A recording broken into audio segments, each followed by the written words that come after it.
TFM Pro 1 RRI Kanal Informasi dan Inspirasi. Pendengar, pernahkah Anda membayangkan ekonomi global tumbuh 28 triliun US dollar jika wanita setara? Nah, di sini kita akan membedah realitanya tersebut dan tentunya bersama saya Dela Wawi di Dialog Palembang menyapa bersama kedua narasumber kita yang sudah hadir bersama kami di Studio Pro 1 RRI Palembang bersama pagi hari ini. Ada Ketua Ikatan Pengusaha Muslimah Indonesia Kota Palembang, ada Ibu Nurmalina. Selamat pagi, Assalamualaikum Bu Nurmalina. Baik, baik kita sapa kembali ya. Ini belum masuk, oke.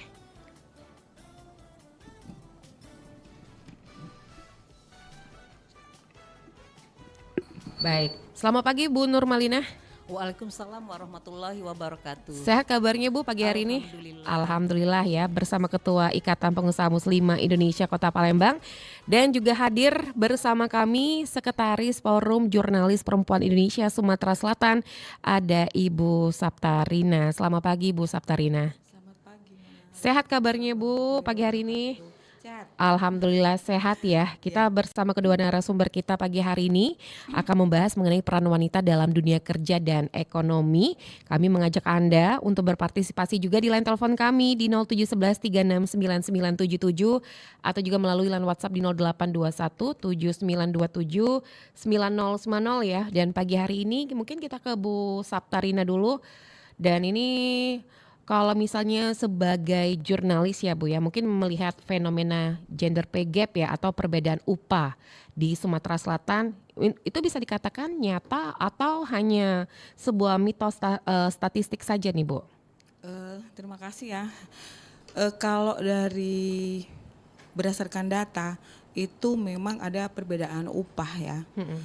Tapi kalau melihat dari sekarang sepertinya hanya tipis-tipis gitu pendapat itu ya. Karena berdasarkan data juga yang kami peroleh bahwa posisi perempuan itu sekarang sudah setara. Jadi masalah upah itu sepertinya sudah mendekati hampir setara. Contoh misalnya posisi di pimpinan redaksi. Itu untuk pimpinan redaksi sebuah media massa baik yang berskala internasional maupun yang nasional sepertinya sama.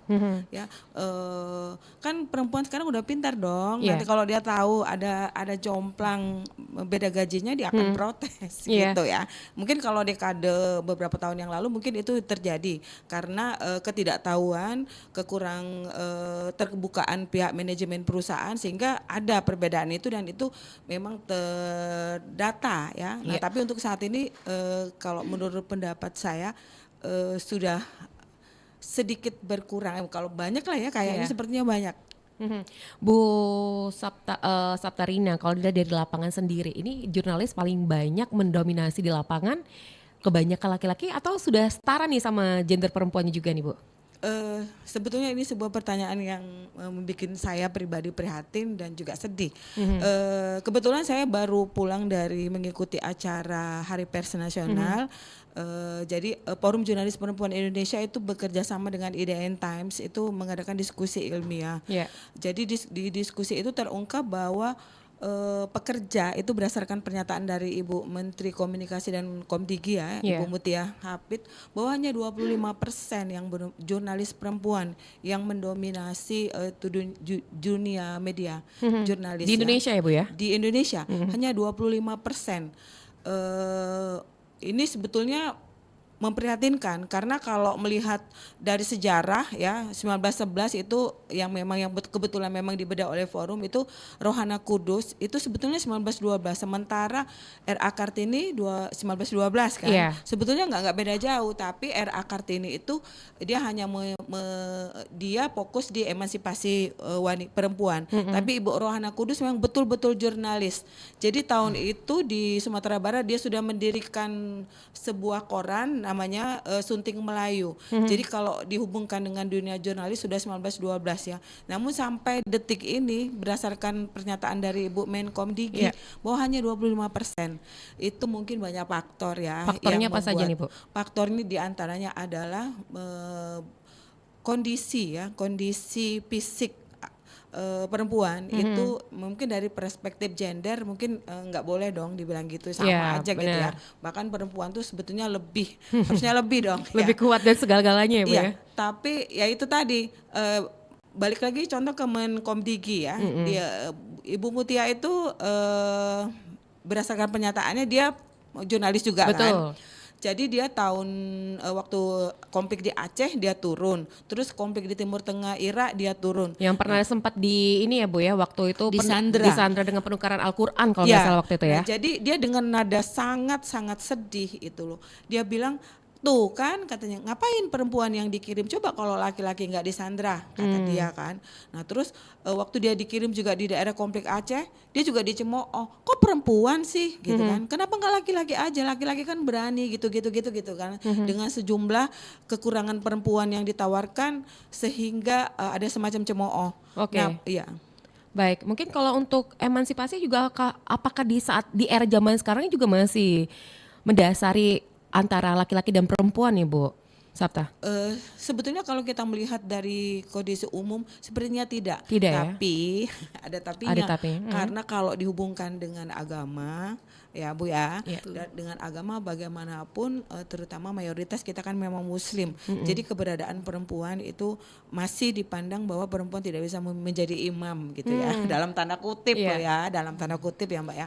Kalau dari sisi itu, tapi kalau dari sisi umum saya melihat sepertinya sudah sangat setara sih sekarang. Keberadaan perempuan sudah tidak dipandang dengan sebelah mata. Kalau melihat dari banyaknya jabatan-jabatan, contohnya aja kan Menteri Komunikasi dan Digital kan Ibu Mutia perempuan gitu loh. Terus Wamen Ekonomi Krab Ibu Irene perempuan juga gitu. Jadi kemarin Ibu yang Menteri Luar Negeri juga perempuan, Rini kalau nggak salah ya. Ya sepertinya kalau menurut kacamata saya dan mungkin juga forum, makanya kami melalui forum jurnalis perempuan ingin melihat itu loh, ingin melihat bahwa perempuan is okay. Gitu. Bisa berkarya tentunya Bu ya. Baik, tadi dari Sekretaris Forum Jurnalis Perempuan Indonesia ada Bu Sapta. Kita ke Bu Nurmalina dulu, selaku Ketua Ikatan Pengusaha Muslimah Indonesia Kota Palembang. Kalau dari kacamata pengusaha ya Bu ya, mungkin apa yang membuat pemberi kerja itu masih ragu? Kadang kan mereka lebih melihat gender ya Bu ya. Ini yang mau memilih laki-laki karena kebanyakan faktor. Kalau memilih perempuan nanti ada siklus menstruasinya, ada siklus kayak mengandung dan melahirkan. Tapi di Indonesia lebih cenderung lebih banyak memilih laki-laki nih Bu. Ini saya kembalikan karena saya adalah Ikatan Pengusaha Muslimah Indonesia, otomatis saya sudut pandangnya dari segi agama Islam ya.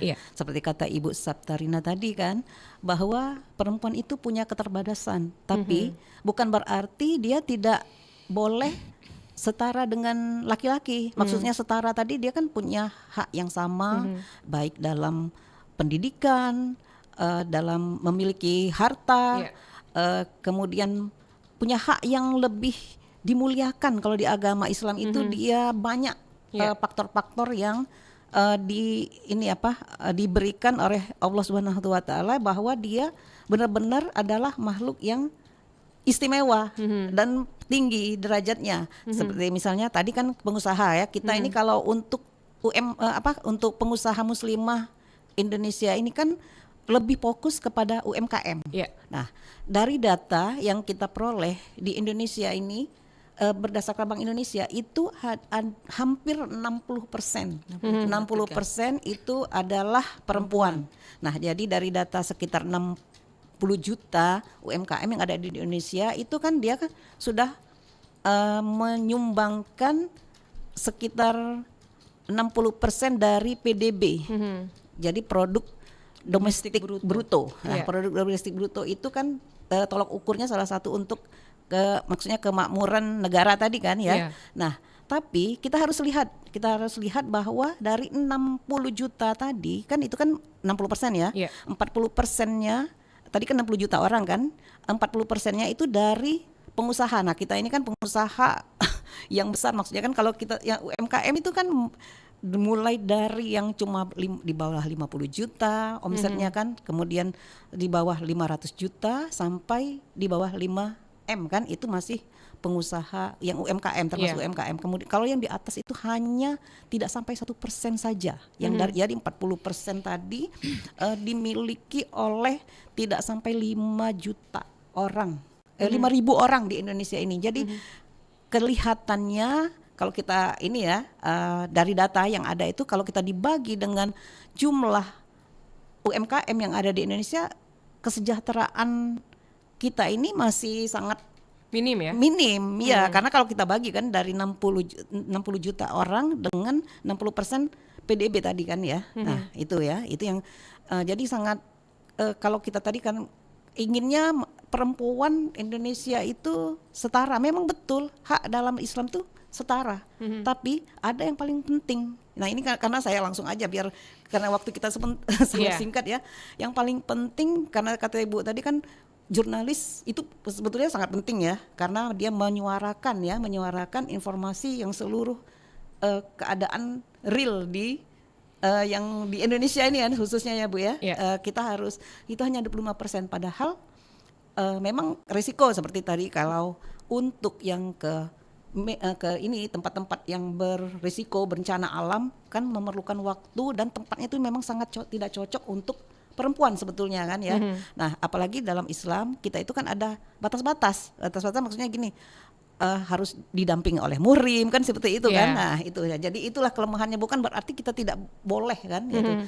Ada satu, pesan saya yang paling utama saat ini karena generasi apalagi generasi saat ini kita anak-anak apalagi dengan ini situasi yang terbaru ya, usia di bawah 10 tahun ada yang bunuh diri kan. Jadi memang karena kesejahteraan kita ini masih sangat rendah. Nah, itulah makanya kami dari IPMI ya, IPMI itu dari pusat itu ada 9 program. Apa saja tuh? Apa saja ya, itu pertama kita merekrut anggota kan sebanyak-banyaknya, karena kita ini kan tujuannya adalah muslimah yang berakhlakul karimah. Muslimah yang berakhlakul karimah ini tadi itu bukan hanya pengusaha, jadi orang-orang yang ingin berusaha juga agar bisa menjadi anggota IPMI, karena kita IPMI ini kan yang perempuan berakhlakul karimah, kemudian itu kan sudah ada semua kan ininya ya, kriteria-kriterianya kan, ajarannya maksudnya dakwah itu kan dakwah untuk di Islam.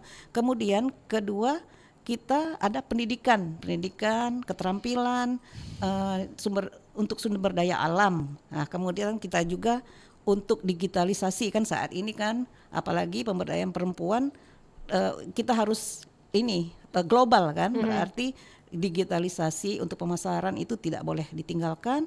Dan terakhir lebih banyak kita ini kan misalnya saat ini energi kita ini kan sudah selama ini menggunakan energi fosil. Nah, pengennya kita ke depan energi terbarukan.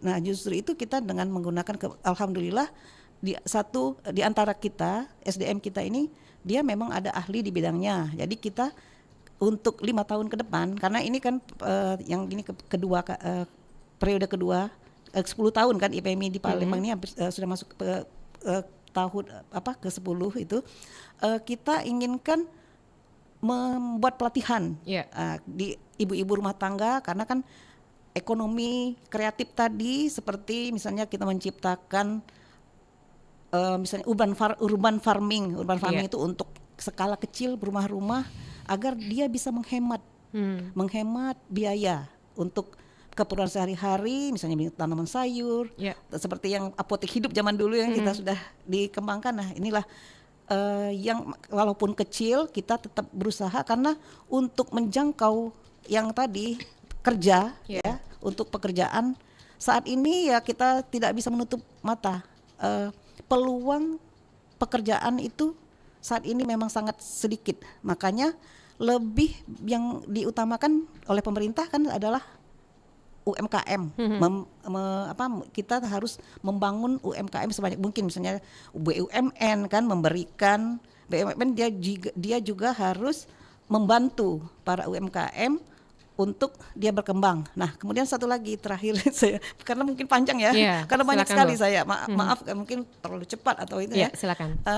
Satu lagi, di dalam Islam kita itu kan riba kan tidak boleh kan. Nah, sedangkan saat ini semua platform untuk katanya membantu UMKM itu masih ada Ribanya ya. keuntungan. Nah, maksudnya kan padahal kalau memang mau meminjamkan modal kan ya, itu sebaiknya jangan ada tambahan bunga kan, seperti itu. Memang namanya kalau dalam Islam pinjam meminjam itu sifatnya sosial, tidak ada memberikan keuntungan. Nah, jadi kalau seandainya tidak ada ini sama sekali, maksudnya keuntungan untuk perusahaan-perusahaan tersebut, itu memang benar bisa membantu para UMKM. Nah, ini mungkin itu saja karena ini kalau mau semuanya nggak cukup kali. Baik. Ya. Kita kembali ke Bu Sapta. Bu Sapta, kalau dilihat sekarang kan di dunia media saat ini, dulu kan kita lebih kenal dengan cenderung ke media cetak ya Bu ya. Sekarang udah media online. Nah, mungkin dari Bu Sapta juga kalau dilihat di dunia media saat ini serba cepat ya Bu ya. Mungkin menjadi hambatan terbesar bagi seorang jurnalis, tentunya ini jurnalis perempuan terkhususnya ya Bu ya, untuk naik ke posisi mungkin lebih bisa dikatakan pemimpin redaksi. Apa hambatannya Bu? Sebetulnya kalau dibilang hambatan sih, kalau lihat dari profesionalisme, sepertinya nggak ada dong. Kan sosok itu mau perempuan mau laki-laki ya kualitas diri ya. Sebenarnya kalau dia cukup berkualitas, kenapa tidak? Jadi kita mengacu kepada pimpinan redaksi IDN Times Uni Lubis ya. Dia itu dari atau Mbak Nino yang pimpretnya Kompas. Jadi dua sosok perempuan itu buat saya, mungkin buat juga forum, saya sangat terinspirasi. Kenapa sih dia bisa berada di posisi itu?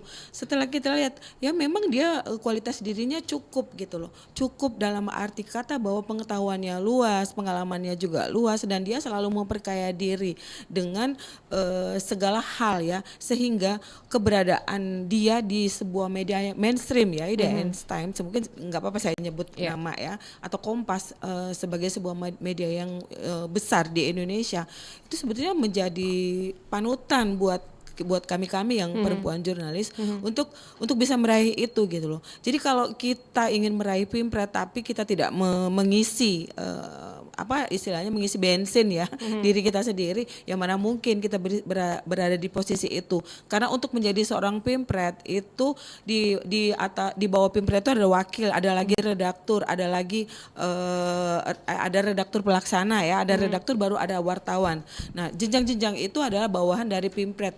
Itu untuk ke dalam, untuk keluar pimpret itu bertanggung jawab terhadap semua pemberitaan yang dikeluarkan oleh media itu. Jadi kalau sosoknya tuh nggak mumpuni, ya nggak bisa dong. Kira-kira ya kan membawa nama baik lembaga atau media yang dia pimpin. Nah, jadi tantangan kalau menurut saya dan juga mungkin menurut kami dari forum perempuan, sebelum tantangan itu adalah kita tingkatkan kualitas diri dulu ya, dengan pengalaman dan mungkin pengetahuan. Jadi jangan segan-segan untuk selalu melihat dan membaca ataupun mendengar ya, apalagi sekarang dunia AI yang sudah merajalela. Nah, dunia AI itu sebetulnya jangan kita anggap sebagai sebuah momok yang menakutkan, bahwa dengan AI nanti nggak ada lagi dong katanya presenter gitu-gitu kan, nggak ada lagi dong katanya nanti mau wawancara semuanya dapat.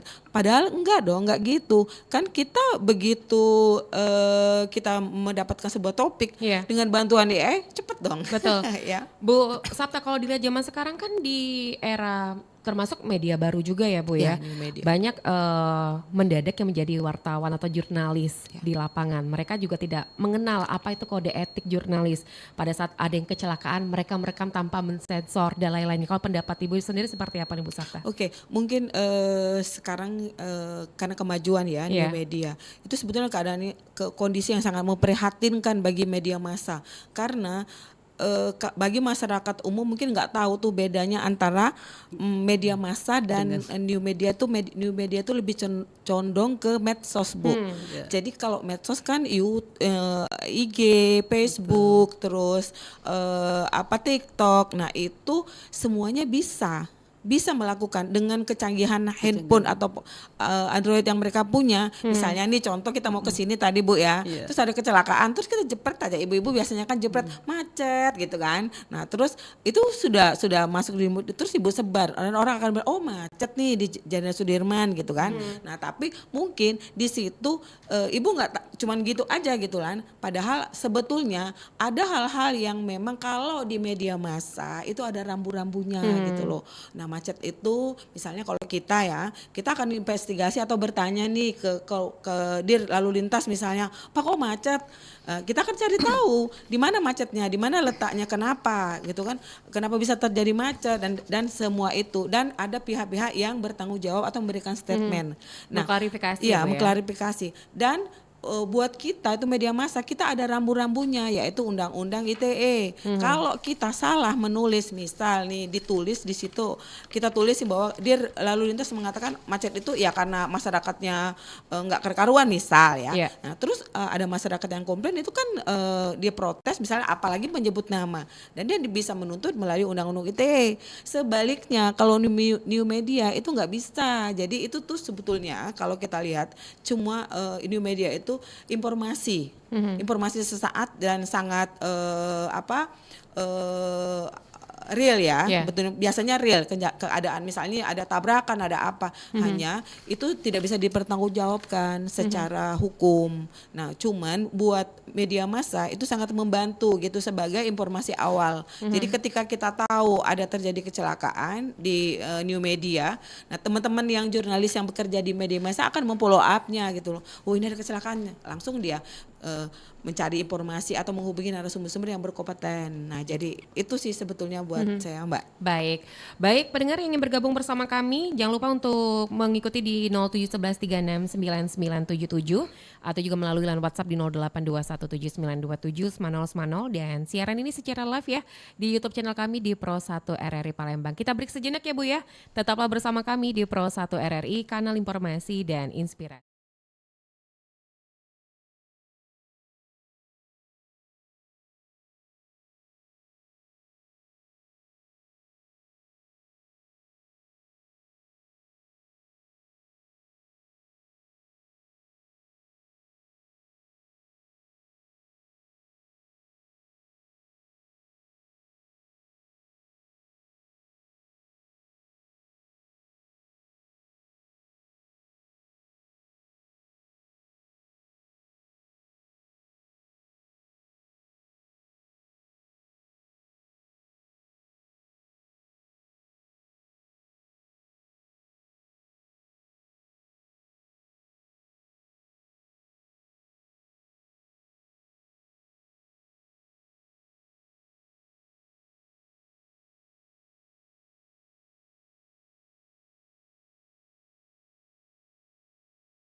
Kami di Palembang menyapa pendengar dan kita masih membicarakan mengenai peran wanita dalam dunia kerja dan ekonomi. Masih bersama Ketua Ikatan Pengusaha Muslimah Indonesia Kota Palembang ada Bu Nurmalina dan Sekretaris Forum Jurnalis Perempuan Indonesia Sumatera Selatan ada Ibu Saptarina untuk pagi hari ini. Yang ingin bergabung boleh di line telepon kami di 0711369977 atau juga melalui line WhatsApp kami di 0821 7927 Mungkin kita kembali ke Bu Nurmalina dulu ya. Kalau dari pandangan Bu Nurmalina, mungkin bagaimana IPMI juga mendorong anggotanya ya, mungkin agar tidak hanya sebagai pedagang tapi juga bisa berani tampil, mungkin menjadi pemimpin organisasi juga atau memiliki usaha sendiri nih Bu Nurma. Baik, tadi kan saya membicarakan masalahnya terbanyak di Indonesia ini ya UMKM. Bukan berarti tidak ada yang menjadi pengusaha. Karena gini, kita itu untuk yang pengusaha tadi kan sekitar hanya 5.000 orang ya dibandingkan dengan 60 juta. Nah itu kan karena memang kesempatannya yang tidak ada. Kan saat ini pendidikan misalnya kan kita kan kalau dari ini kita kembali lagi seperti tadi saya ngomongin tentang Islam tadi kan tidak menutup kalau namanya profesi dokter, insinyur atau ahli itu tidak menutup karena kan sudah ada contoh-contohnya dari zaman dahulu kan seperti Siti Aisyah kan. Siti Aisyah itu kan dia kan ininya induknya ilmu kan gitu kan ya. Dia jadi membuat segala macam tentang hukum segala macam kan kita berdasarkan sumber dia. Kemudian agak maju sedikit maksudnya gini. Belum yang kalau tadi kan sudah disebutkan Ibu Saptarini ya, Ibu Mutia, Ibu wakil pemberdayaan perempuan semuanya kan itu kan perempuan maksudnya tidak ada larangan kan ya kalau profesional itu seperti dokter, insinyur tadi kan. Nah, jadi mau kita kan dalam Islam itu kewajiban setiap muslim kan untuk menuntut ilmu kan gitu kan ya. Nah, berarti kan kita tidak ada maksudnya pembatas untuk kita menuntut ilmu. Nah, kemudian ada lagi kan kalau menuntut ilmu dunia itu maksudnya kan kita seolah-olah kita akan hidup selamanya kan. Nah, tapi kan akhirat kita seolah-olah hidup esok pagi besok. Kan mati besok pagi kan gitu kan seperti. Nah, jadi memang tidak ada. Kenapa saya fokusnya lebih ke UMKM, bukan berarti yang kata Ibu bahwa tidak punya kesempatan, bukan. Saat ini yang realita kita untuk memasuk ke dunia kerja itu sedikit, tapi memang tidak ada. Kalau saya juga dulu dari background saya bekerja di perkebunan kelapa hibrida yang di Riau Sakti United Plantation itu, yang Santankara saat ini. Nah, jadi kebetulan saya kepala personalia. Nah, jadi seperti kata Ibu Saptarini tadi, sebetulnya dari dulu juga antara gaji perempuan dengan laki-laki itu nggak begitu jauh berbeda, tidak. Karena saya kan gajinya saya pegang kan gitu kan, jadi saya tahu. Hanya saja keterbatasan karena kita sebagai perempuan itu saja sebetulnya yang tidak bisa. Misalnya kita di lapangan kan, di lapangan itu orang-orang tenaga kerja kasar, kan nggak mungkin perempuan yang mengatasi misalnya operator alat berat segala macam kan, misalnya dia pekerja kasar untuk timas tebang misalnya kan gitu kan. Nah, itu nggak mungkin perempuan yang melaksanakannya. Jadi memang sudah kebijakan dari perusahaan untuk memilih kalau pemikir misalnya dia profesor itu nggak ada halangan kan. Nah, kenapa saya lebih cenderung itu tadi karena jumlah UMKM itu yang banyak sekali dibandingkan pengusaha. Kalau kita bandingkan hanya tidak sampai 1% kan pengusaha tadi kan. Kalau UMKM dibandingkan dengan ininya kan ya 90% lebih kan. Lalu jadi seperti apa dari IPMI sendiri ini untuk mendorong anggotanya minimal bisa naik dari mungkin bisa naik kelas level lah ya Bu ya. Nah, kita kan ada organisasi di Kota Palembang ini khususnya di Sumatera Selatan itu ada forumnya seperti dari Dinas Perindustrian. Nah, Dinas Perindustrian itu mereka memberikan peluang salah satunya kemarin kita baru ada bagaimana cara kita bisa masuk ekspor kan seperti itu kan.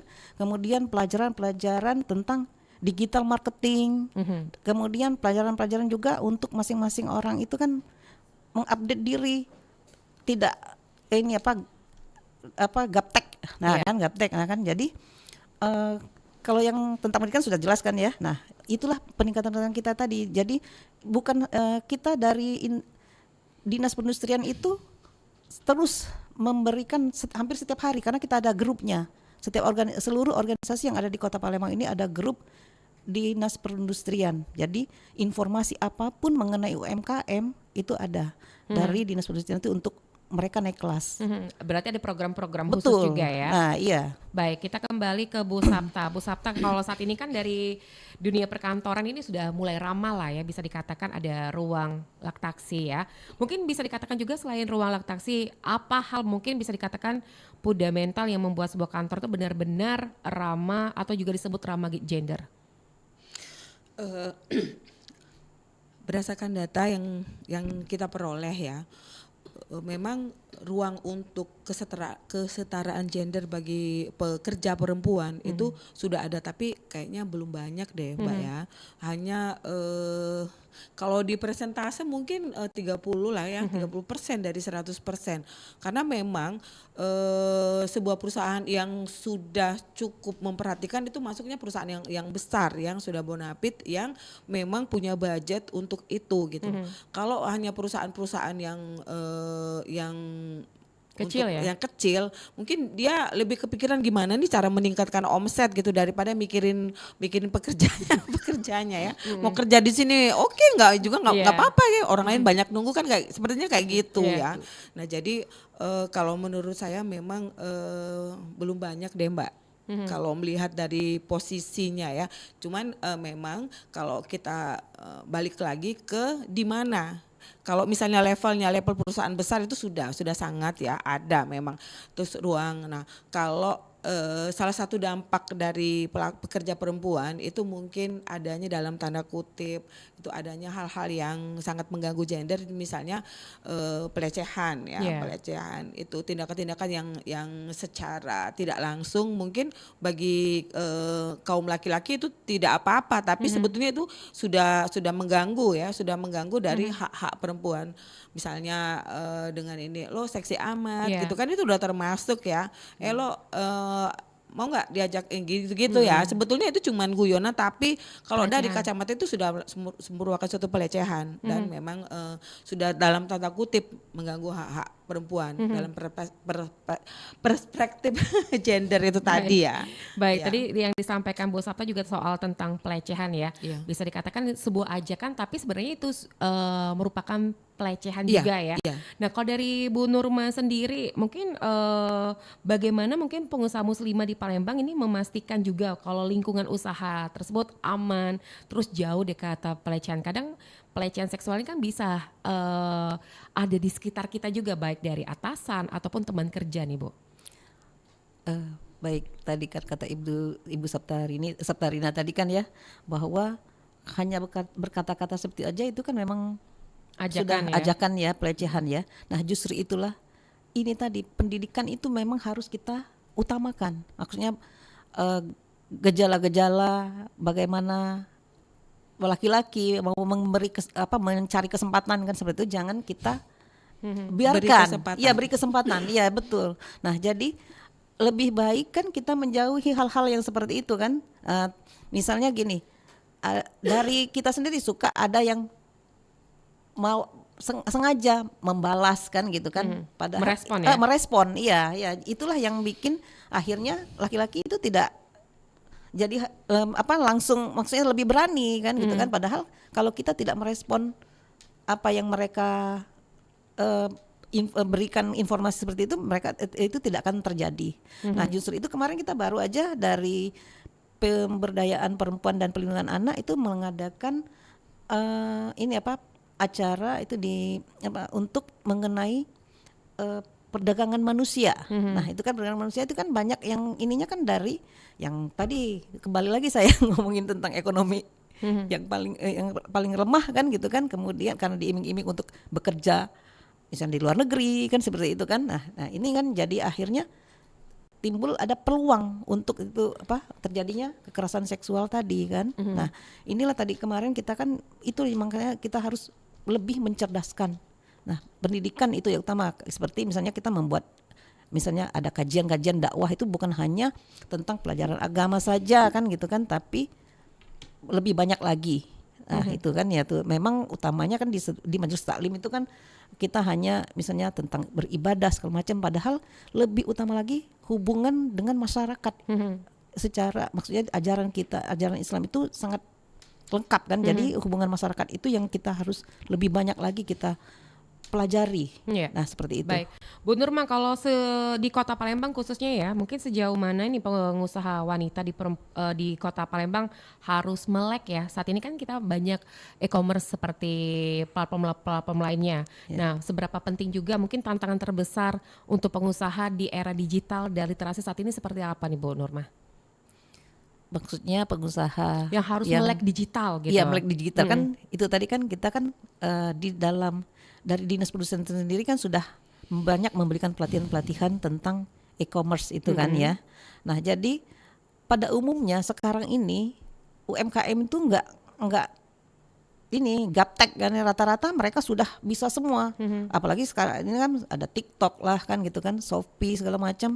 Itu malahan intinya hampir UMKM yang ada di sana. Justru toko-toko sekarang ini banyak yang tutup karena saking ini maraknya yang dari platform digital tadi kan ya. Nah, ini kan jadi untuk UMKM itu tidak masalah, justru sangat membantu sekali. Sangat membantu ya, Bu ya, dengan adanya pelatihan tersebut ya. Baik, kita kembali ke Bu Sapta. Bu Sapta, kalau dilihat zaman sekarang banyak sekali, dulunya kalau perempuan itu kan paling kerja di kantoran atau yang ramah untuk perempuan. Tapi sekarang ada yang namanya STEM Science ya, Bu ya. Di mana ada teknologi, teknik, terus juga matematika dulunya didominasi pria, dan saat ini banyak juga perempuan yang bekerja di bidang tersebut. Tapi kalau dari pandangan Ibu, bagaimana media ini bisa membantu agar minat pendidikan wanita itu bergeser ke bidang teknologi? Sebetulnya ini tugas wajib ya. Tugas wajib media, mungkin saya atau melalui forum, bagian dari tugas kami adalah untuk mewujudkan itu gitu loh. Jadi perempuan-perempuan itu sudah harus menggeser posisi laki-laki ya dengan kondisi itu kan.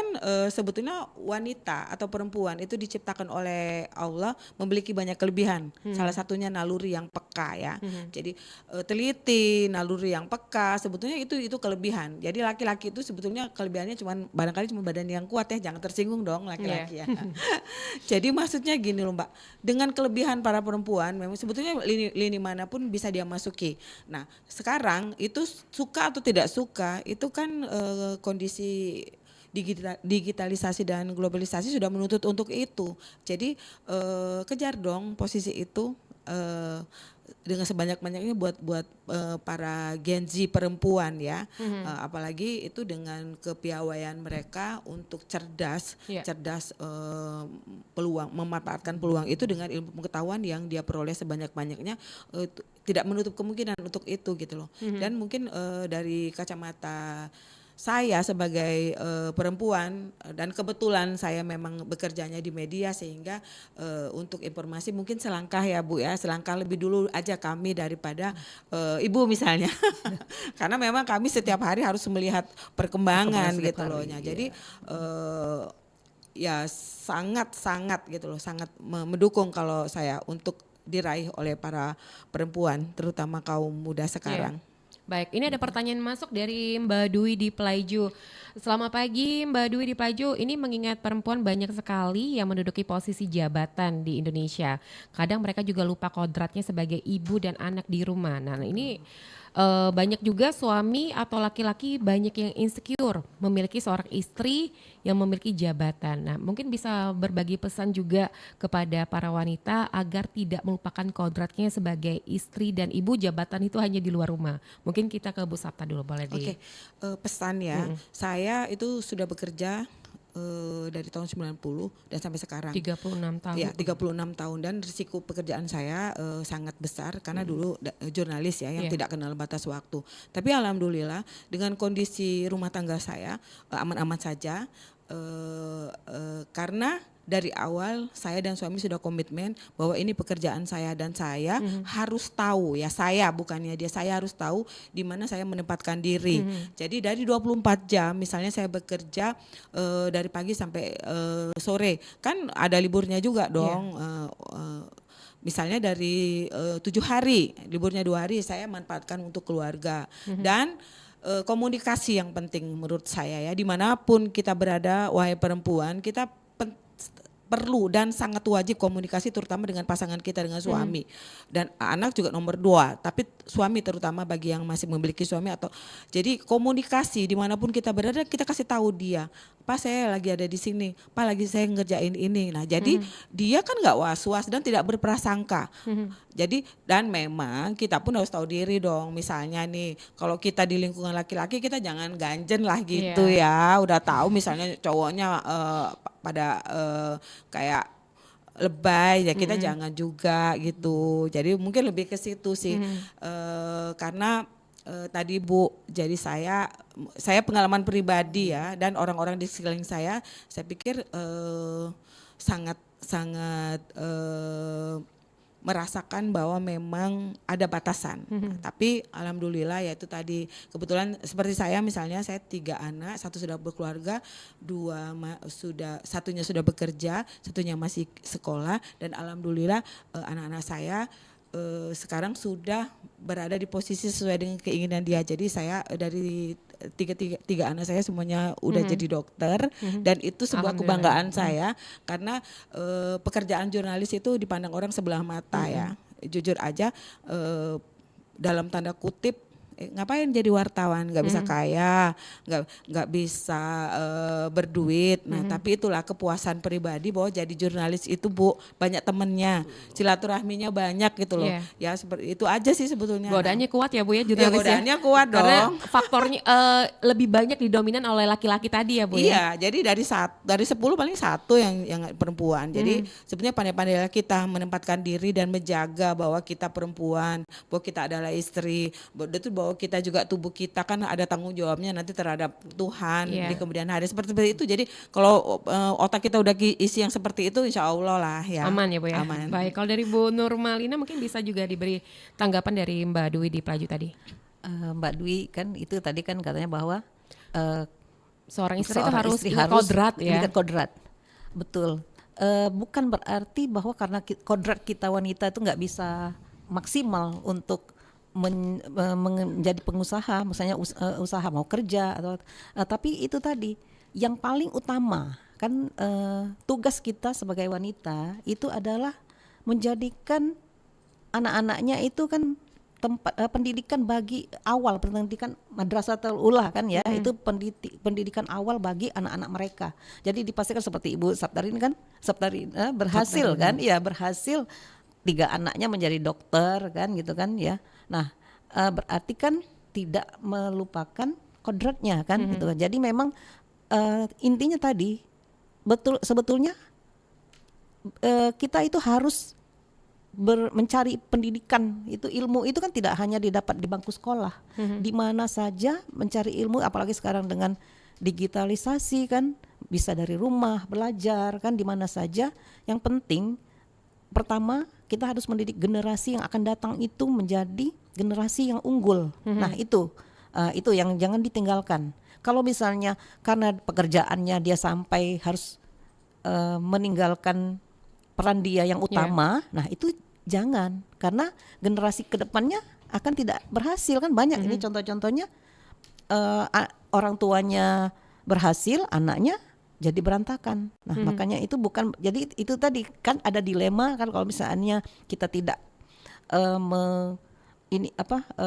fokus kepada pendidikan anak di rumah kan, jangan percaya saja dengan misalnya sekolah yang mahal kan, sudah banyak kejadian-kejadian saat ini kan. Yang paling penting itu ibu untuk mendidik anak-anaknya di rumah.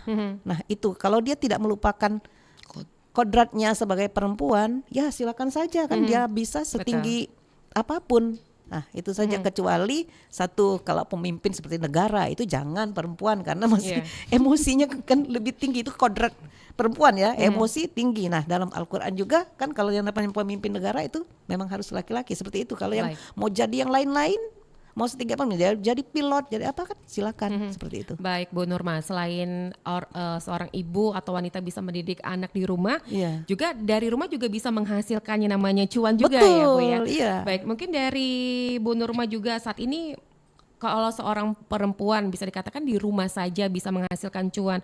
Mungkin usaha yang potensial saat ini yang bisa menghasilkan cuan dari rumah itu apa nih Bu? Kan seperti tadi saya kembali lagi, saat ini energi fosil kita ini kan sudah semakin sedikit ya. Nah, kita pengen adanya energi terbarukan. Nah, itu tadi dari rumah kita bisa misalnya gini, kan saat ini sampah kita menumpuk di mana-mana. Nah, itu kita bisa kelola sampah itu menjadi nilai ekonomis. Nah, itu yang akan terus kita ini ini kan kembangkan di Kota Palembang ini. Pengennya 5 tahun ke depan kita sudah bisa menghasilkan misalnya seperti kan banyak contoh-contoh kecil-kecil tapi ini memang menjadi uang kan. Apalagi seperti Shopee segala macam kan yang maksudnya marketplace ya, sudah Lazada apa-apa kan sudah kita bisa lihat. Jadi di rumah jangan scrolling tentang ini aja kan ya maksudnya apa mau lihat-lihat yang cuci mata iya kan kita mencarinya ilmu yang di dalam media sosial itu, cara tutorial apa segala macam. Nah, ini misalnya kita bikin tote bag kan, tote bag dari bekas-bekas itu kan ya, yang sampah-sampah misalnya plastik kan gitu kan. Nah, ini yang kita ke depan juga akan ajarkan sama urban farming tadi kan. Jadi dari rumah tidak perlu beli sayur segala macam kan gitu kan. Bisa menanam ya. Menanam. Nah, memanfaatkan sisa-sisa misalnya galon kan gitu kan bisa menjadi media untuk tanam seperti itu, kecil-kecilnya seperti itu. Kalau dari IPMI sendiri juga turun langsung ke lapangan atau mencari masyarakat untuk diberikan edukasi bahwa di rumah juga bisa mencari cuan ini Bu? Nah ini juga, ya? Betul ya, jadi kebetulan saya di GOW saat ini sebagai wakil ketua di bidang ekonomi. Nah jadi mulai dari saat ini kita sudah akan ke depan sampai kecamatan sampai kelurahan kan, kebetulan di IPMI juga kita ini kan ada unit kan namanya itu apa untuk yang yang kan ini pengurus daerah itu Kota Palembang, pengurus cabang itu untuk kecamatan kan, pengurus unit itu di kelurahan. Nah seperti itu, jadi kita nanti mungkin sampai ke kelurahan untuk mengajarkan itu, bekerja sama dengan dinas perempuan dan P3A tadi kan ya, seperti itu. Pemberdayaan perempuan dan perlindungan anak. Berarti dalam waktu dekat program tersebut akan berjalan ya Bu? Iya, mulai dari Februari sudah kita laksanakan untuk ini aja dulu pengurus IPMI seperti itu. Baik, kita kembali ke Bu Sapta. Bu Sapta, kalau berbicara mengenai kebijakan pemerintah juga ya Bu ya, sejauh mana mungkin bisa dikatakan kebijakan pemerintah di daerah di Sumatera Selatan khususnya ini sudah mendukung ya perlindungan jurnalis perempuan di lapangan? Apakah sudah ada angin segar atau seperti apa nih Bu Sapta? Kalau dibilang kebijakan itu maksudnya kebijakan pemerintah Provinsi Sumatera Selatan mendukung jurnalis perempuan. Kalau berdasarkan untuk perlindungan ya Bu ya? Ya untuk perlindungan ya. Kalau berdasarkan pengalaman kami di dunia media, itu sudah dilakukan melalui keberadaan Dinas Pemberdayaan Perempuan dan Anak juga ada. Terus sinergi ya dengan Kominfo, Dinas Kominfo juga. Jadi kalau untuk pembelaan itu pemerintah juga menyediakan pembelaan gratis untuk bagi masyarakat dan tidak terkecuali juga bagi jurnalis yang mengalami masalah-masalah hukum. Bantuan hukum.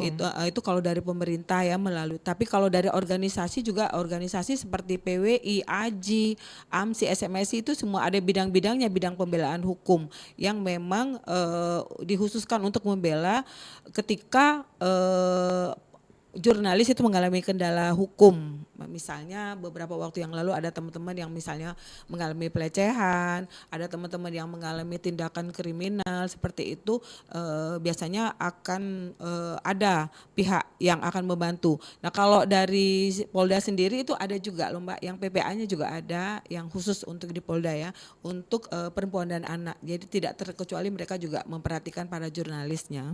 Berarti sudah banyak perhatian ya kepada Sudah, jurnalis khususnya sudah. perempuan ya Bu ya.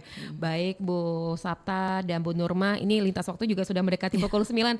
Mungkin kita ke Bu Sapta dulu, mungkin bisa juga memberikan pesan ya bagi wanita yang sedang mendengarkan Pro 1. Mungkin posisi mereka terasa terjebak mungkin antara tugas domestik di rumah tangga dan ada keinginan juga mandiri secara ekonomi. Silakan Bu Sapta. Oke, pesan saya, jadilah diri sendiri ya, jadilah sendiri dan kodrat kita sebagai perempuan. Jadi ketika diri kita itu adalah ibu rumah tangga, kenapa tidak kita bisa berbuat? Seperti kata adik tadi bahwa mencari cuan dari rumah, bisa dong. Mulailah dari hobi yang kita miliki. Misal nih kita hobinya masak, ya coba-coba dong buat makanan cemilan gitu kan. Apalagi yang memanfaatkan sekarang kan Media sosial. pasang di TikTok dan segala macam. Iya. Jadi terus kalau hobinya memang berhijab ya tutorial berhijab seperti itu. Jadi mulailah dari hobi dan tidak ada yang tidak mungkin kalau yang penting ada ikhtiar ya Bu ya kalau dari agama. Jadi pesan saya, jadilah diri sendiri, jangan merasa minder ketika tidak punya pekerjaan. Cari dong, ciptakan sendiri lapangan pekerjaan dan itu bisa. Insya Allah bisa, dimanapun kita berada ya Bu. Kalau nggak punya modal ya itu tadi, mulai dari modal omong doang bisa. Ya, ya bisa Bu. Jadi kalau kita canggih memanfaatkan ini ya apa ya kalau istilah Palembang tuh ngulo Bu. Reseller. Jadi Reseller. jualan pakaian online itu kan ngulo Bu. Kita gambar terus mereka pesen, kita pesen lagi gitu. Nah seperti itu sebar ilustrasi bahwa jadilah diri sendiri dimanapun kita berada, walaupun profesi kita hanya ibu rumah tangga bisa tetap bisa dong berbuat gitu ya. Baik, kalau dari Bu Nurmalina selaku Ketua Ikatan Pengusaha Muslimah Indonesia Kota Palembang, silakan Bu. Kita sebagai muslimah itu harus mencari pendidikan itu sebanyak-banyaknya. Jangan hanya itu tadi kan, misalnya kita yang hanya dari sekolah atau pendidikan formal saja.